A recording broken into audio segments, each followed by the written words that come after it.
Bismillahirrahmanirrahim. Assalamualaikum warahmatullahi wabarakatuh. Salam dan bahagia. Mahasiswa penempuh mata kuliah pembelajaran tematik yang terpelajar. Sebelum kita memulai perkuliahan pada kesempatan kali ini, terlebih dahulu kita buka dengan berdoa agar perkuliahan kita berjalan dengan lancar dan apa yang kita pelajari barokah dan bermanfaat. Berdoa disilahkan.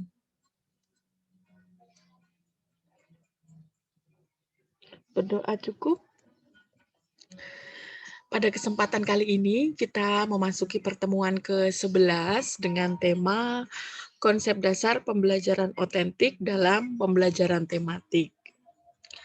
Sebelum kita membahas pada tema yang akan kita bahas di pertemuan 11 ini, terlebih dahulu kita mengingat kembali bahwa pada minggu kemarin kita telah membahas tentang implikasi pembelajaran tematik yang dapat kita simpulkan bahwa saat kita mengimplementasikan pembelajaran tematik, terdapat berbagai macam aspek yang berdampak atau berimplikasi.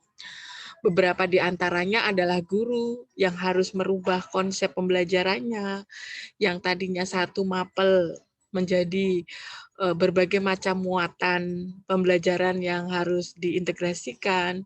Siswa juga harus lebih aktif, sarana prasarana harus dipersiapkan dengan baik, pengelolaan ruangan atau manajemen kelas yang lebih baik, penilaian yang harus disesuaikan, dan berbagai macam aspek lainnya. Nah, berdasarkan beberapa dampak, tadi salah satu dampak disebutkan adalah dalam proses penilaian.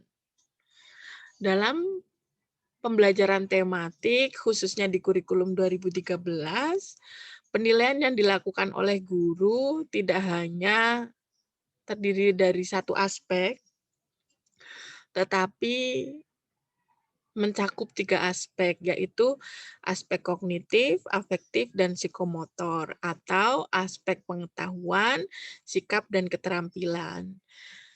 Nah, itulah yang akan kita bahas lebih lanjut di pertemuan 11 ini, yaitu membahas tentang konsep penilaian otentik dalam pembelajaran tematik.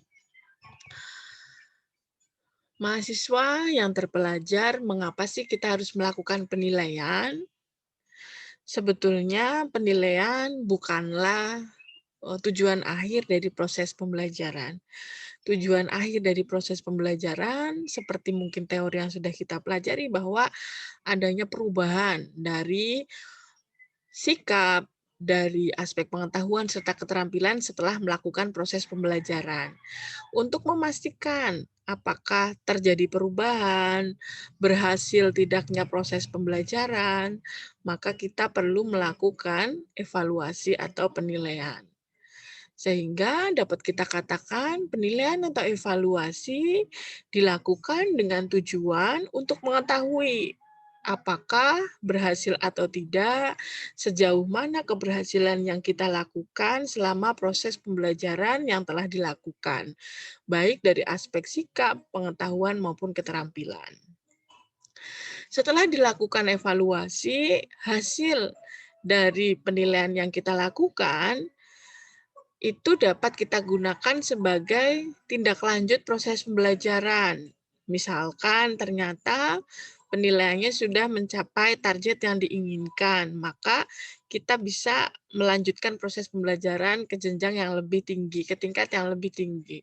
Namun kalau keberhasilannya belum dikatakan berhasil, belum mencapai tingkat keberhasilan, maka kita perlu mengevaluasi adakah yang salah, aspek apa saja yang salah dalam proses pembelajaran, yang itu artinya kita belum bisa melanjutkan ke tahap berikutnya jika memang hasil yang dituju atau hasil yang dicapai belum mencapai apa yang kita kehendaki.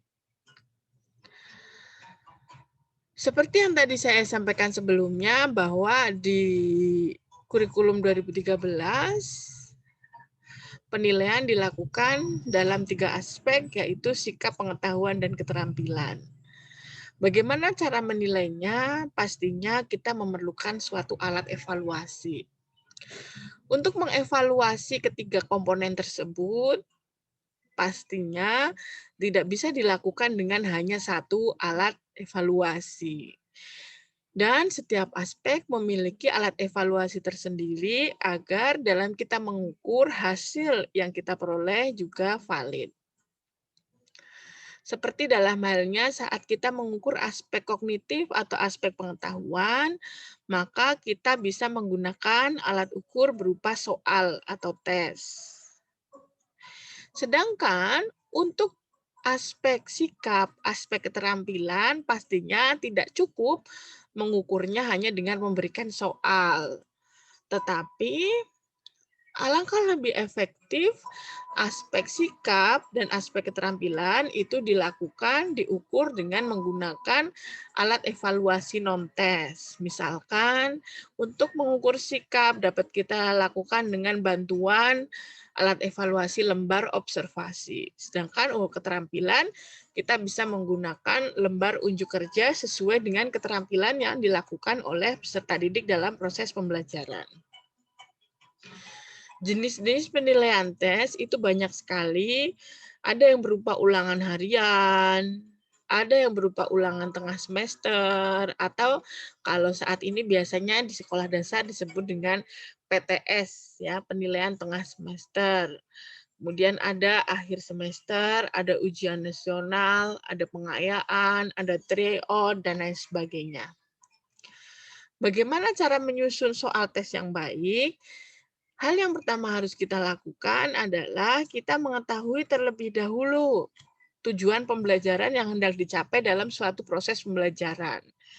Misalkan ini kita contohkan ada satu tujuan pembelajaran yaitu siswa mampu menyebutkan alat musik yang ada di daerahnya dengan tepat.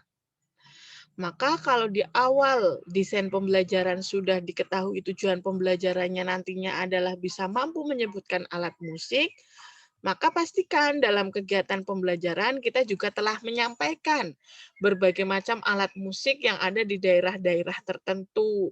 Bisa dengan membaca bacaan, kemudian dilanjutkan dengan tanya jawab, dan lain sebagainya.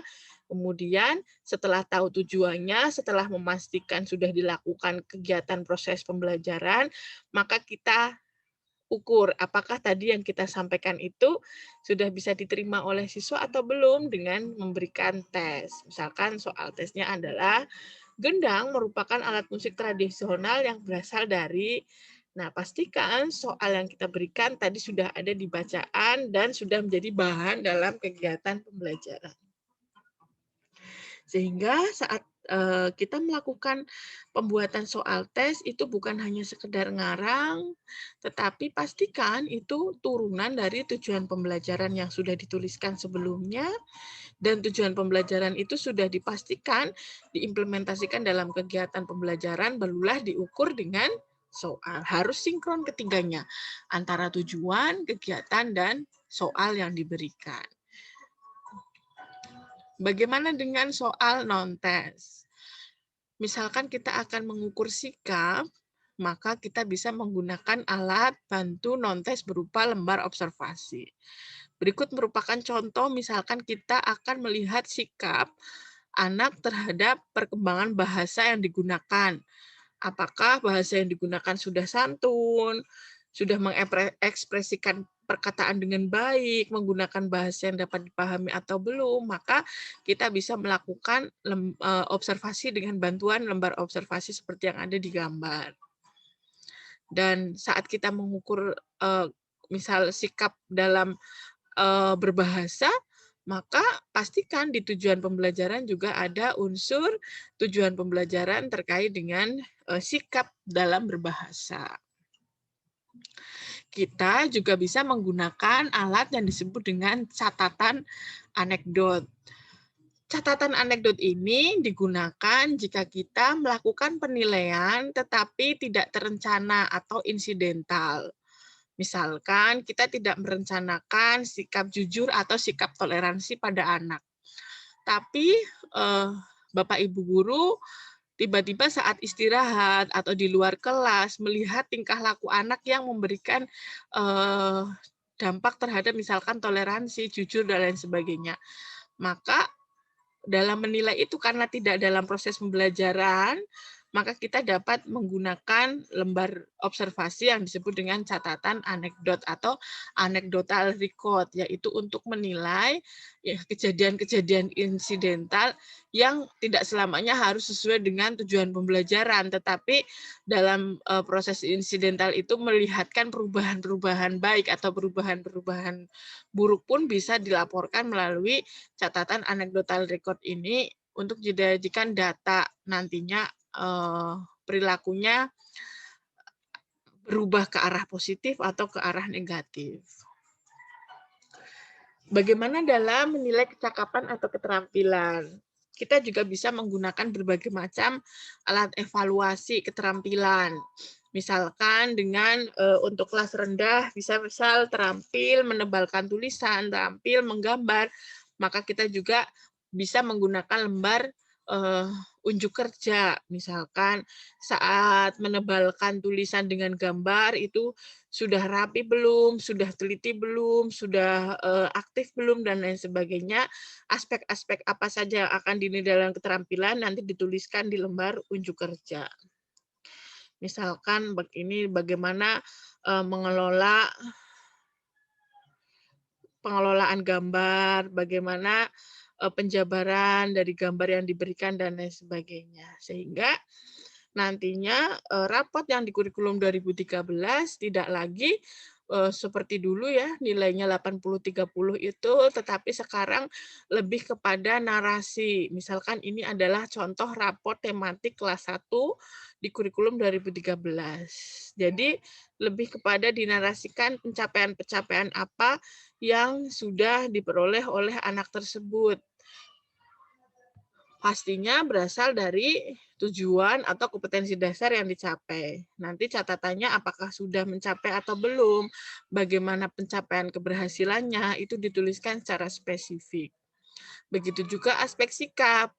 Sikap-sikap apa yang hendak dicapai, bagaimana pencapaiannya, itu ditulis secara jelas melalui rapot ini. Dan penilaiannya tidak lagi 10-100, tetapi sudah seperti menggunakan kita ya IP gitu, indeks prestasi, yaitu berupa A, B, C, D dengan indeks prestasi paling tinggi itu 4. Ini contoh kompetensi dasar yang ada di salah satu buku. Jadi saat teman-teman mengajar, kita lihat dulu tujuan pembelajaran yang hendak dicapai. Misalkan kompetensi dasar di IPA harapannya dalam aspek pengetahuan siswa bisa menerapkan perpindahan kalor dalam kehidupan sehari-hari. Kemudian dalam aspek keterampilan siswa mampu melaporkan hasil pengamatan.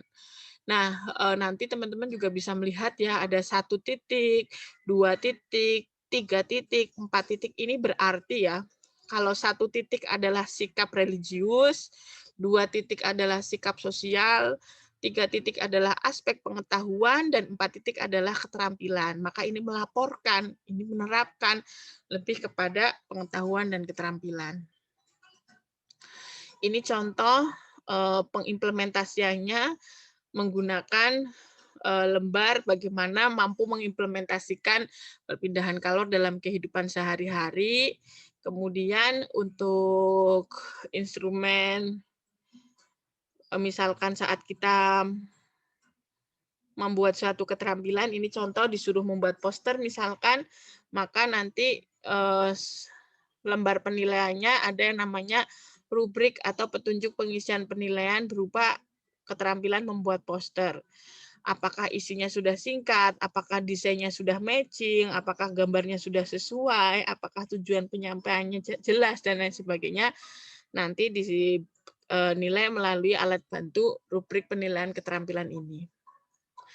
Kemudian ini tambahan, penilaian itu tidak utuh sama bagi siswa. Bagi nantinya suatu saat menemukan siswa dengan predikat berkebutuhan khusus, maka penilaiannya pun berbeda. Biasanya diturunkan dari standar yang ada. Kemudian nilainya juga disesuaikan dengan kebutuhan anak. Misalkan ini tunanetra, maka dia memiliki program khusus bagaimana dia bisa bermobilitas tinggi dengan sendiri atau mandiri. Nanti dilihat apakah dalam aktivitasnya bisa melakukan kemandirian secara sendiri. Kemudian dalam program Braille, apakah dia sudah bisa membaca atau menulis, itu juga nanti memiliki program-program khusus dan penilaian-penilaian khusus. Kemudian untuk aspek pengetahuan, untuk ABK juga memiliki penilaian khusus. Misalkan untuk yang umum, misal harus bisa menjumlahkan dari 1 sampai 10.